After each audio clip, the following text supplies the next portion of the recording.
I'm John Storm for Niagara Buzz. You probably have seen this around. I'm surprised if you haven't. About a month and a half ago, a young man was fired by the region for speaking his mind. In that time, things have developed. We're going to talk to him today. He's come back from a little bit of a trip. Greg Miller, welcome. Thanks for having me. Now, John. tell us very quickly what happened.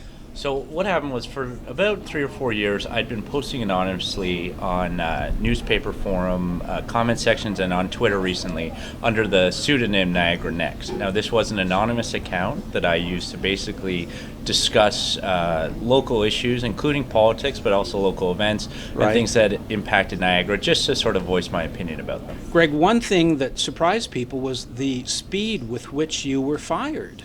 Yes, so actually what happened was a reporter from Bullet News called me on the afternoon of July 10th, said that he discovered my identity by accessing some of my personal information from my profile on some of these comment sections, and accused me of being this person behind this Twitter account and being critical of regional councillors, and specifically said Andy Petrowski and Bob Gale.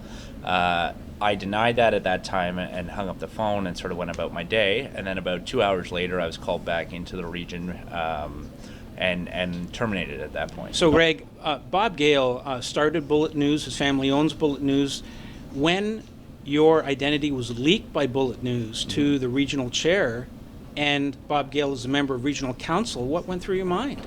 Well, it sort of took a day for me to process everything that went on, but it's certainly concerning when someone's still the chair of that corporation that owns Bullet News and still family runs that website, and their Bullet News is almost attempting to silence dissent against specific regional politicians. I think that's a big concern, especially in a place like Niagara that is a small community.